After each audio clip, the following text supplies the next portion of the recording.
निशाने पर मुसलमान, शुरू हुआ यूपी संग्राम। आज का मुद्दा में हम बात करेंगे हिंदूवादी नेता साध्वी प्राची के भड़काऊ बोल की। लखनऊ में बजरंग दल के कार्यक्रम में साध्वी ने एक धर्म विशेष के खिलाफ जहर उगला है। सवाल यह है कि क्या यह सब एक खास रणनीति के तहत हो रहा है?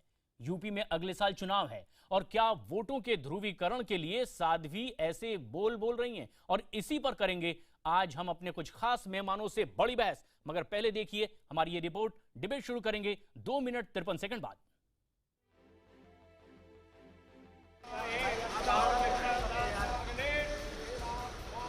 मंत्रोच्चार के बीच भगवान राम की तस्वीर पर फूलमाला चढ़ाती ये है हिंदूवादी नेता साध्वी प्राची। आजकल यूपी के अलग अलग जिलों का दौरा कर रही हैं, मगर जहां जा रही हैं नफरत की बोली ही बोल रही हैं। लखनऊ में बजरंग दल के एक कार्यक्रम में साध्वी के बोल फिर बिगड़ गए। आपका क्या विचार है, क्या होगा? मैंने कहा पहला काम। उन्होंने सदियों पहले आए मोहम्मद बिन कासिम जैसे आक्रमणकारियों की भारत में बनी मज़ारें तोड़ने की अपील की। मैं ये नहीं कहती कि हिंदुस्तान के कोने कोने में जाकर के उखाड़ो, लेकिन इन मक्कारों की मज़ारें इस क्षेत्र में, बजरंगियों तुम्हारे क्षेत्र में है, इन मज़ारों को हमें उखाड़ना पड़ेगा। सवाल यह है कि क्या साध्वी प्राची ने राजनीतिक मकसद के तहत बयान दिया है? इस बारे में आगे बात करेंगे, मगर पहले सुनिए कि ऐसी मज़ारों पर जाने वाली हिंदू महिलाओं से साध्वी को क्या शिकायत है। उन देशद्रोहियों की, राष्ट्रद्रोहियों की, हिंदुस्तान के अंदर जिन्होंने मेरी माताओं बहनों की आबरू खड़े चौराहे पर लूटी हो, आज हिंदुस्तान की वे माताएं और बहनें उन मजारों पर चादर चढ़ाने जाए तो सबसे बड़ा दुर्भाग्य हिंदुस्तान का यही है। ये पहली बार नहीं है जब साध्वी प्राची ने एक समुदाय विशेष के खिलाफ बयानबाजी की हो। सवाल ये है कि आखिर साध्वी प्राची लगातार इस तरह की बयानबाजी क्यों कर रही हैं? वैसे प्राची के बयानों पर सियासी भूचाल भी खड़ा हो गया है। यूपी की सत्ता पर काबिज समाजवादी पार्टी ने साध्वी के साथ साथ बीजेपी को भी ऐसे बयानों के लिए आगाह किया है। मज़ार तोड़ने की बात करें, क्या तोड़ेंगे? मस्जिद तोड़ी तो इतना बवाल है, पूरा भारतवर्ष को उन्होंने चौपट कर दिया। मतलब आपस में हिंदू भाई साहब, हिंदू मुस्लिम भाई में जो है दरार डाल दी है, और वो मज़ार तोड़ेंगे तो तोड़े ना मज़ार। वहीं बीजेपी से अगर सवाल किया जाए तो वो तुरंत साध्वी से किनारा कर लेती है, मगर साध्वी को लेकर उसका गोलमोल बयान मौन सहमति की तरफ इशारा करता दिखता है। जानबूझ करके इस प्रकार के बयान देती भी हैं जिससे सुर्खियां उनको मिल सकें। हम साध्वी जी के बयानों पर कोई विशेष टिप्पणी नहीं करना चाहते हैं, लेकिन ये जरूर है कि इस भारत की जो सहस्तित्व की जो गंगा जमुनी तहजीब है वो बनी रहनी चाहिए। किसी भी प्रकार की कट्टरता का कोई स्थान नहीं होना चाहिए। यूपी में अगले साल चुनाव होने हैं। उत्तर प्रदेश में समाजवादी पार्टी के परंपरागत वोट बैंक में मुसलमानों का अच्छा खासा दखल है। यूपी की 73 सीटों पर मुस्लिम वोटरों का दबदबा है। 2002 के विधानसभा चुनाव में समाजवादी पार्टी को 54% मुस्लिम वोट मिले थे। 2009 लोकसभा चुनाव में ये गिरकर 30% हो गए, जबकि 2014 के लोकसभा चुनाव में एक बार फिर समाजवादी पार्टी को 58% मुस्लिम वोट मिले। सवाल ये है कि क्या समाजवादी पार्टी के वोट बैंक की तुलना में हिंदू वोटरों के ध्रुवीकरण के लिए साध्वी प्राची बीजेपी के पक्ष में एक समुदाय विशेष के खिलाफ बयानबाजी कर रही हैं? Bureau report, IBN 7।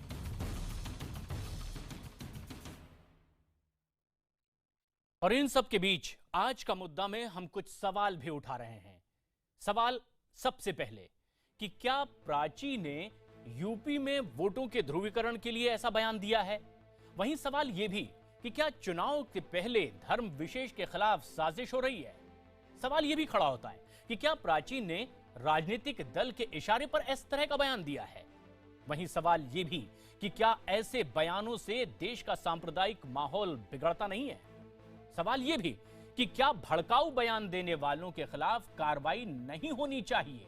ये कुछ ऐसे सवाल हैं जिसका जवाब हम आज जानने की कोशिश करेंगे। आज का मुद्दा में चर्चा के लिए हमारे साथ इस वक्त खास मेहमान जुड़ रहे हैं।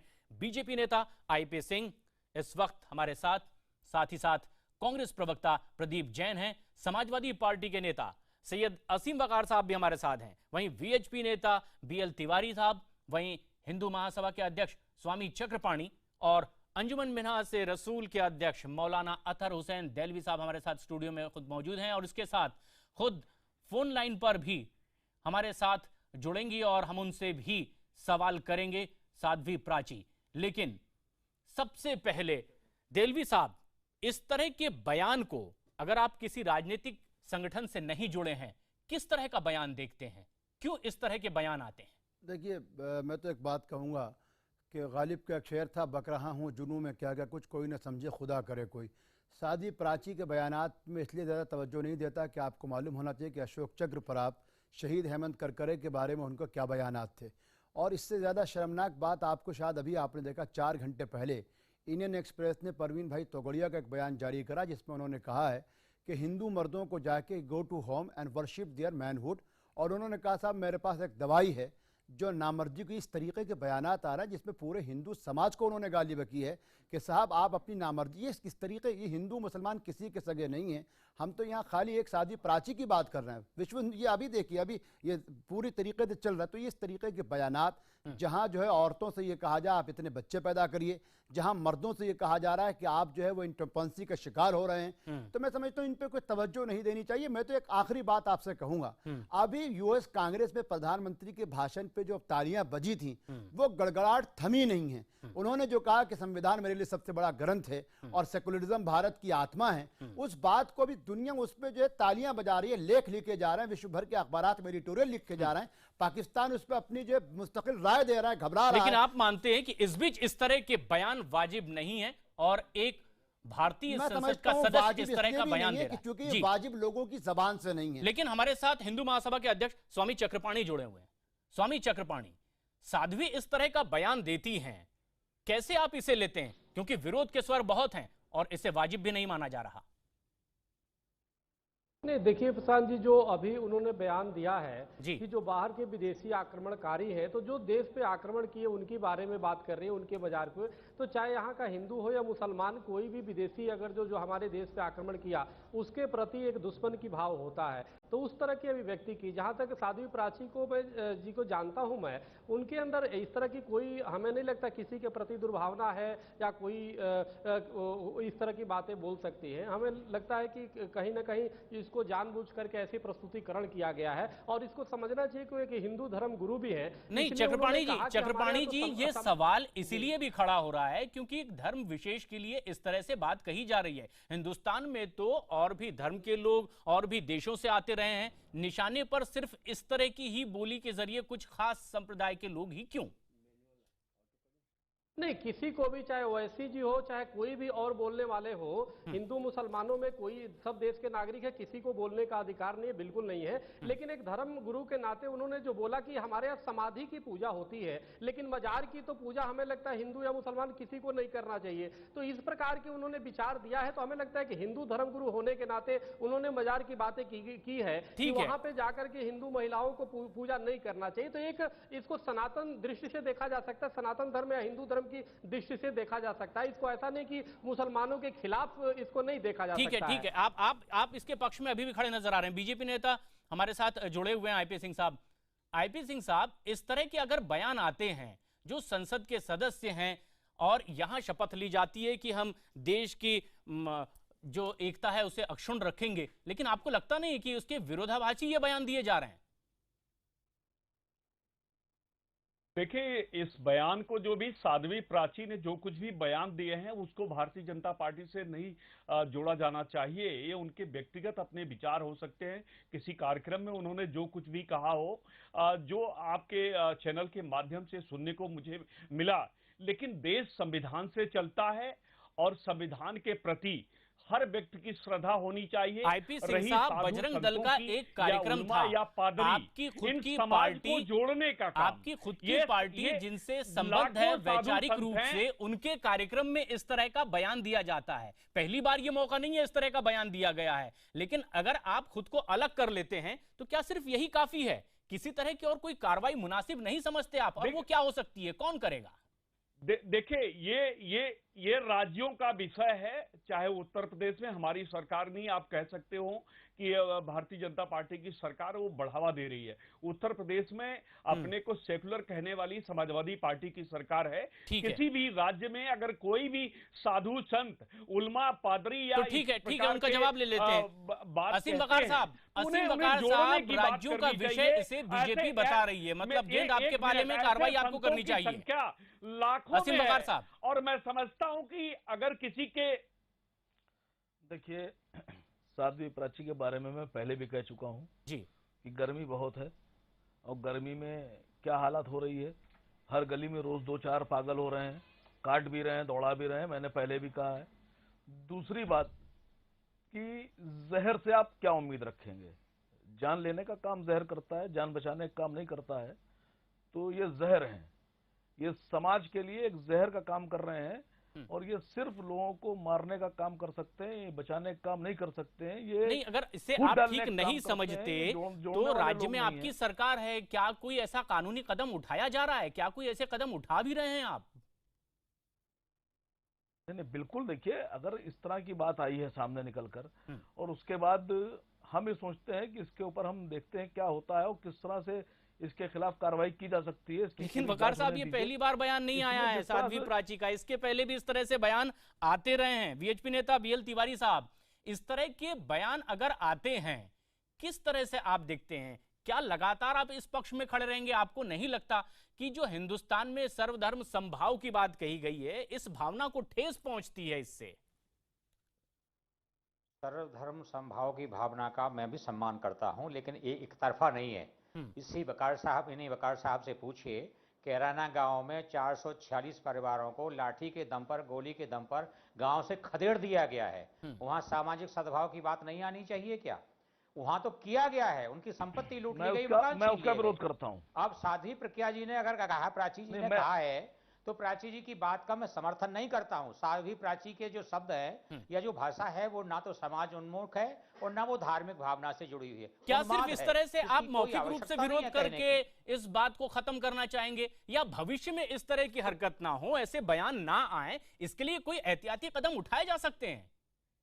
अगर प्राची जी की बात का रोकने का काम है तो एक पक्षीय नहीं है। उनको जो कुछ कहने पर मजबूरी उनकी जो परिस्थिति बनती है, उसके दूसरे पक्ष भी उतने ही जिम्मेवार है। कौन है? कौन सा ये पक्ष है? उस प्रकार का व्यवहार आप किस पक्ष की बात कर रहे हैं? गंगा जमनी तहजीब की जब बात कहते हैं तो आप कितने उदाहरण में गिना दूं आपको? बेशरमों के मुंह से गंगा जमनी तहजीब की बात अच्छी नहीं लगती है। नहीं, बिल्कुल आसिम वकार जी ऐसे शब्दों के चयन से बचना चाहिए। किसी भी धर्म के अगर साधु संत या उलमा या मौलवी हैं, उनके प्रति अभद्र भाषा का प्रयोग बिल्कुल नहीं होना चाहिए।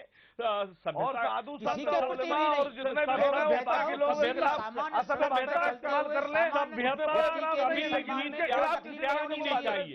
नहीं, इन तमाम बहस के बीच सवाल ये है कि आखिर भविष्य में इस तरह के बयान ना आए, इसके लिए कदम कौन उठाएगा? हमारे साथ इस वक्त कांग्रेस पार्टी के प्रवक्ता प्रदीप जैन साहब भी जुड़े हुए हैं। प्रदीप जैन साहब, साध्वी का यह बयान पहली बार नहीं आया, इस तरह के बयान लगातार आते हैं। यूपी में चुनाव भी आने वाले हैं, किस तरह से आप देखते हैं? क्या कहीं से कोई संबंध है? अगर ऐसे बयान ना आए, रोका जाए, तो ये किसकी जिम्मेदारी होगी?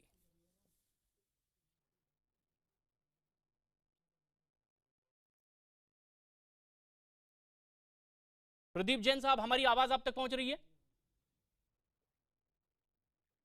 हम एक बार फिर उनसे जुड़ने की कोशिश करेंगे, लेकिन हमारे साथ चक्रपाणी साहब लगातार जुड़े हुए हैं। स्वामी चक्रपाणी, एक धर्म विशेष के पक्ष में खड़े होकर दूसरे धर्म के बारे में इस तरह के बयान देने से आपको नहीं लगता कि जो लगातार सवाल खड़े होते हैं एक के बाद एक, वो सीधे सीधे आप जैसे लोगों पर हैं जो पक्ष में खड़े हो जाते हैं? क्या आपकी ओर से कोई ऐसे एहतियाती कदम नहीं उठाए जा सकते?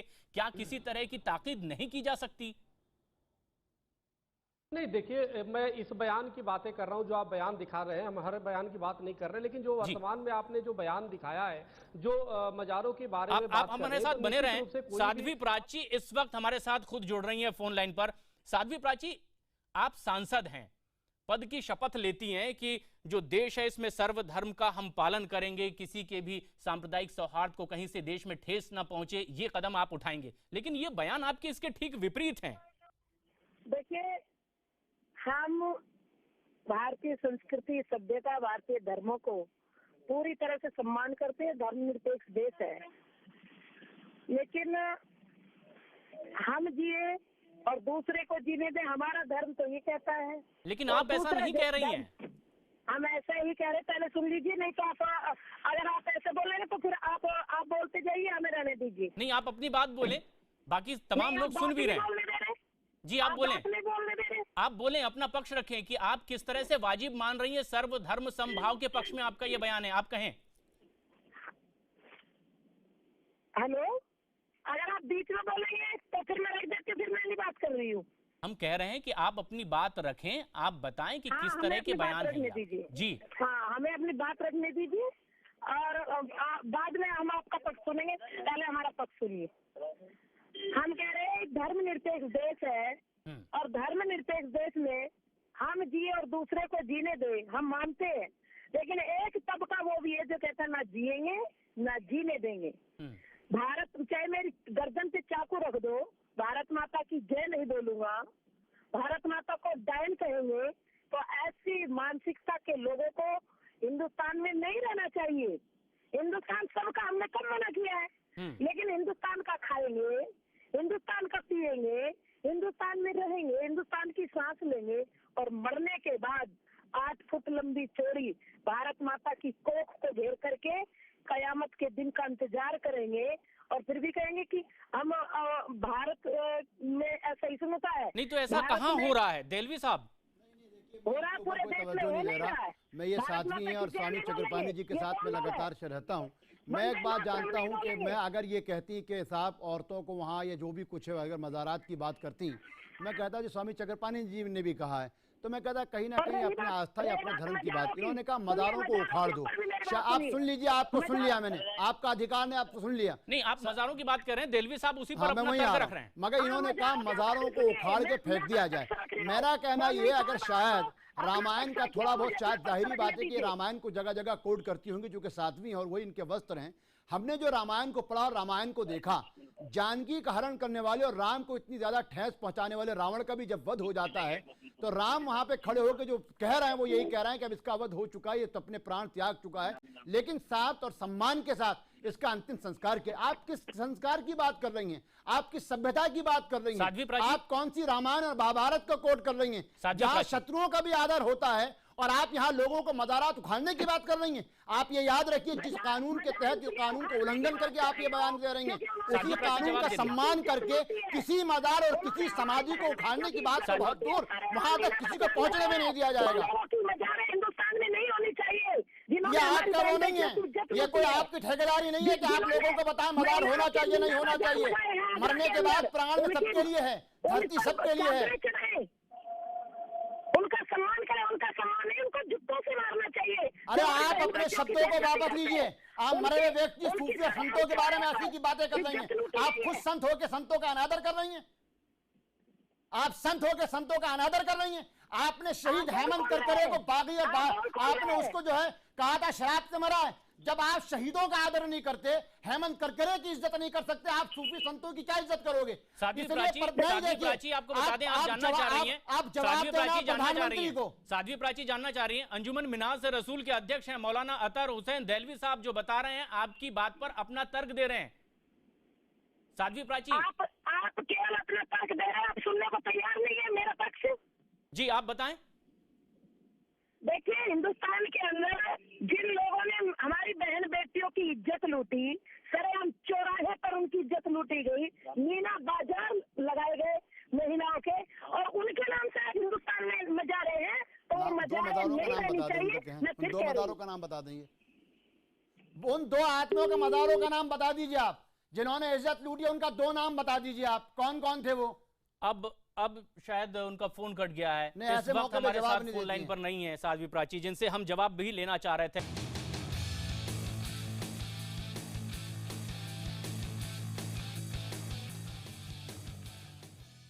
आज का मुद्दा में हम चर्चा कर रहे हैं साध्वी प्राची के भड़काऊ बोल की। चुनाव से पहले जिस तरह से साध्वी के विवादित बयान सामने आ रहे हैं, उससे राजनीति में उबाल आ गया है। आगे हम बढ़े उससे पहले आपको कुछ दिन पहले साध्वी के दिए गए कुछ बयान सुनाते हैं और चर्चा आगे बढ़ाते हैं। पर जो हमला किया गया है एक सोची समझी साजिश है। हिंदुस्तान को कांग्रेस मुक्त तो कर दिया, लेकिन आज की जो जरूरत है वो मैं समझती हूँ कि वो जरूरत है कि हिंदुस्तान को मुस्लिम मुक्त भारत करने के लिए हमें काम करना चाहिए और हम काम कर रहे हैं। अगर आदित्यनाथ योगी जी को उत्तर प्रदेश का चेहरा बनाया जाता है तो उत्तर प्रदेश के युवाओं में जो जोश है तो 300 सीटें पूरी उत्तर प्रदेश में आएगी और उत्तर प्रदेश अत्याचार अनाचार से मुक्त होगा और मुस्लिम मुक्त उत्तर प्रदेश बन जाएगा। शाहरुख खान की 2 फिल्में फ्लॉप होने के बाद आज शाहरुख खान को हिंदुओं की याद आ रही, और आमिर खान की जो फिल्म पता चला है मुझे दंगल आने वाली है, उसमें भी आने वाले समय में चूहे ही दंगल करेंगे, वो भी फ्लॉप होनी चाहिए। मैं हिंदुस्तानियों से यही निवेदन करूंगी। साध्वी प्राची ने यूपी चुनाव के मद्देनजर भी अपनी राय रखी है। कुछ खास मेहमान लगातार हमारे साथ आज का मुद्दा में बने हुए हैं। कांग्रेस के प्रवक्ता प्रदीप जैन साहब, आपको क्या लगता है इस तरह के बयान आखिर किस लिहाज से दिए जा रहे हैं? क्या इसका मकसद हो भी सकता है?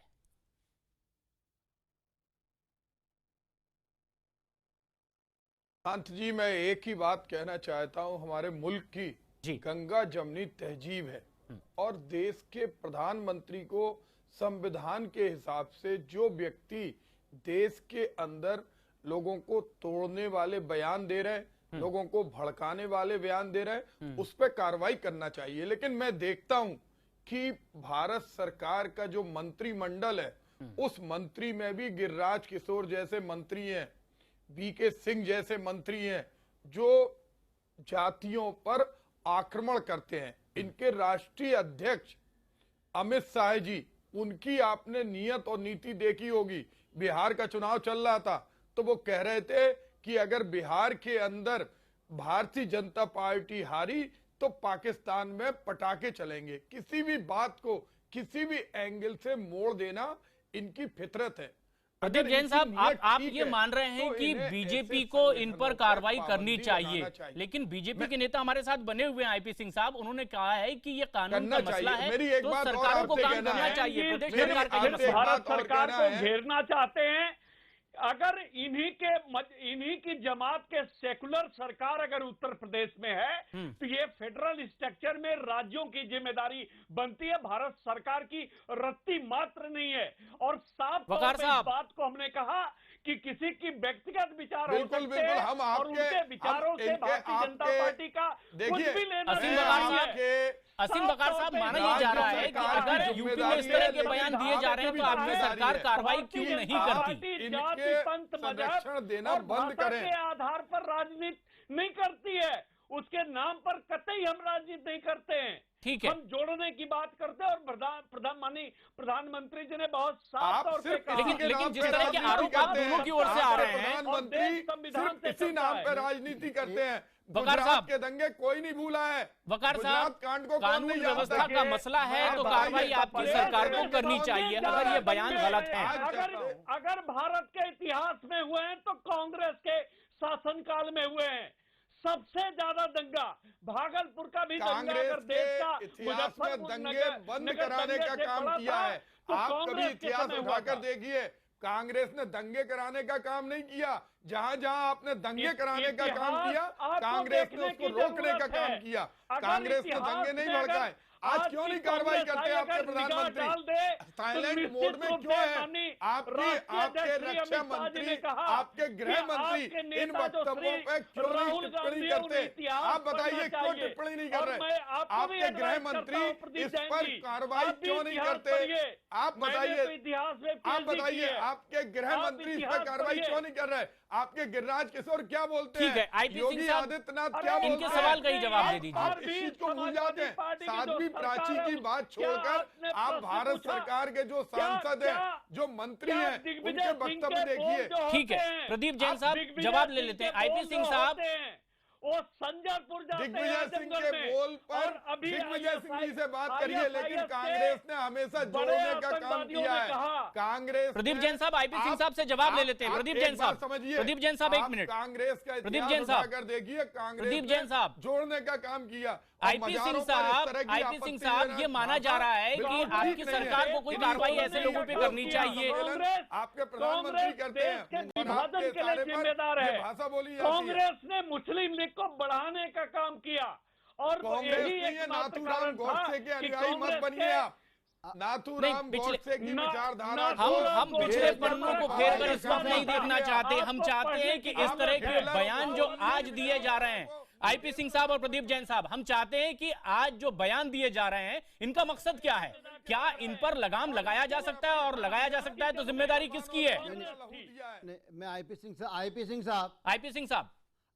साहब, मैं बड़े, आपने अभी ये कहा कि साध्वी प्राची के बयान पे उत्तर प्रदेश सरकार को कार्रवाई करनी चाहिए। आज ही 4 घंटे पहले एक बयान गुजरात से आया है, जहां भारतीय जनता पार्टी की सरकार है, आनंदीबेन जहां की मुख्यमंत्री हैं, जिसमें परवीन भाई तोगड़िया ने ये कहा है कि गुजरात जम्बूसर के मर्दों को सुन लीजिए ना, अब आप सुन लीजिए ना, मैं अब आप सुन लीजिए। आपने साध्वी प्राची के मुद्दे को उत्तर प्रदेश सरकार पर डाल दिया। अब आप मुझको बताइए, परवीन भाई तोगड़िया ने पूरे हिंदू समाज का अपमान करा है और ये कहा कि सुन लीजिए, उन्होंने जो कहा उस बयान को इंडियन एक्सप्रेस में पढ़िए। क्या आप उनके बयान पर उन्होंने कहा मैंने दवाई बना ली है, 600 रुपए के लिए 500 रुपए में वो दवाई बटेगी? क्या गुजरात सरकार हिंदुओं के इस अपमान को, जिसमें उन्होंने गुजरात के हिंदू समाज का अपमान करा है, क्या गुजरात सरकार कोई कार्रवाई करेगी? जिसमें उन्होंने कहा आईपी सिंह साहब जवाब भी नहीं कर सकता जो शब्द कहा है। आईपी सिंह साहब दे रहे जवाब। देखिए, ये लोग भेष बदल के बैठ के समाज को तोड़ने वाले लोग, ये लोग समाज को जोड़ने का काम नहीं करते हैं। ये लोग अतहर जैसे लोग, अगर ये कहीं धार्मिक हैं, कहीं अगर इनमें का विश्वास है, तोगड़िया ने हिंदू समाज को नामर्द कहा है। आपको बता रहा हूँ, आप तोगड़िया साहब को कह रहे हैं, आप बोल नहीं सकते हैं, आप 2 रुपए लोग हैं। अभी प्रधानमंत्री के बयान के ऊपर कुछ हुआ नहीं है, अभी प्रधानमंत्री के बयान पर तालियां बज रही हैं। परवीन भाई तोगड़िया ने गुजरात के हिंदू समाज को नामर्द कहा है। ये विचार हो सकते हैं, ये आरोप से आप असहमत हैं, ठीक है, तो राज्य सरकारों को पत्र लिखिए। ये राज्य सरकारों का काम आप कह रहे हैं। वकार साहब से ही हम बाद में ये जानने की भी कोशिश करेंगे कि अगर इस तैयार बयानों को आप वाजिब नहीं मानते तो क्या कार्रवाई यूपी में आप ऐसे बयान देने वालों पर कर रहे हैं।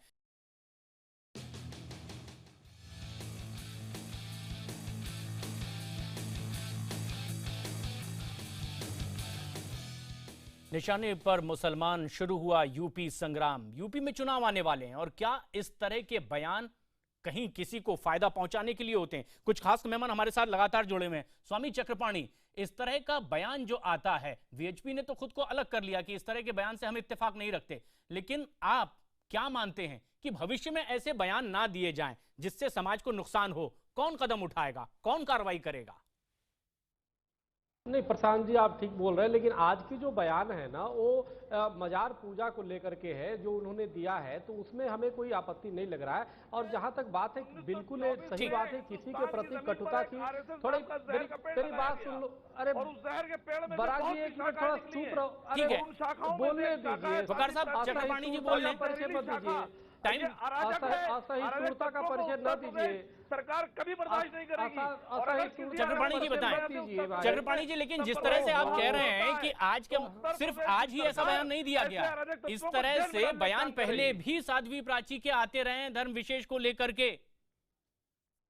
नहीं देखिए, ये देश में जितना मेरा है उतना ही दहलवी साहब का है। हम सब मिलकर जनगण मन एक साथ करते हैं, सबका उतना ही अधिकार है जितना साध्वी प्राची का है, जितना दहलवी साहब का उतना ही मेरा भी है। सवाल इस बात का है, वो हर व्यक्ति समझता है, किसी के प्रति नफरत और घृणा किसी धर्म विशेष के या संप्रदाय विशेष को नहीं करना चाहिए, लेकिन आगे ना हो इसके लिए क्या कार्रवाई हो? हाँ बिल्कुल, देखिए चक्रपाणी महाराज जी, आप साफ बोलिए कि आप इस तरह की बातों के पक्ष में हैं या आप इसके पक्ष में नहीं है। मैं बहुत साफ तौर पर ऐलान करता हूं कि हिंदुस्तान की सरजमीन के ऊपर एक आरएसएस नाम का जहर का पेड़ लगाया गया और उस जहर के पेड़ में से बहुत सी जहरीली शाखाएं निकली हैं और उन जहरीली शाखाओं में से एक शाखा का नाम है साध्वी प्राची। और साध्वी प्राची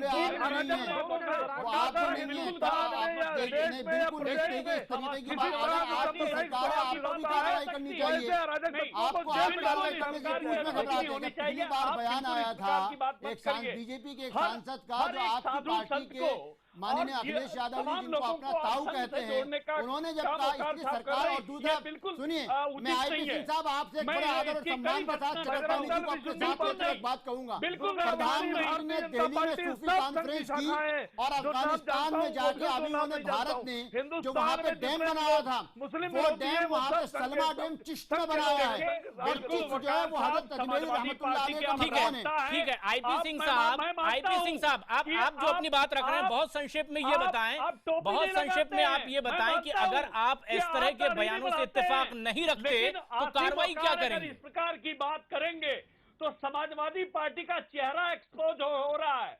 आज समाजवादी पार्टी का चेहरा एक्सपोज हो रहा है, जो अपने को सेकुलर कहती है। बहुत बिल्कुल वकार साहब आप बता दें, वकार साहब आप बता दें कि अगर इस तरह के बयानों से समाज को नुकसान पहुंच रहा है तो कार्रवाई क्यों नहीं की जा रही है? हम गांधी नहीं है, हम पलट के थप्पड़ मारेंगे, हम गाल नहीं देंगे, माफी हम पलट के थप्पड़ मारेंगे। जो सीधे संघ को इस बात से जोड़ देता है। साक्षी महाराज तो आप दोनों में हैं, पार्टी को माफी मांगनी चाहिए। आप सभी मेहमानों का बहुत बहुत शुक्रिया अदा करते हैं। हम ये चाह रहे थे कि आज का मुद्दा में ये भी तय कर सकें कि आखिर जिम्मेदारी किसकी बनती है, क्या कलेक्टिवली रिस्पॉन्सिबिलिटी लेकर ऐसे बयानों पर लगाम लगाने के लिए कोई एहतियाती कदम उठाए जाने चाहिए, और इंतजार पूरे समाज को इसी बात का है। बहरहाल आप तमाम मेहमानों का आज का मुद्दा में जुड़ने के लिए बहुत बहुत शुक्रिया। ताजा खबरों के लिए देखते रहें IBN 7।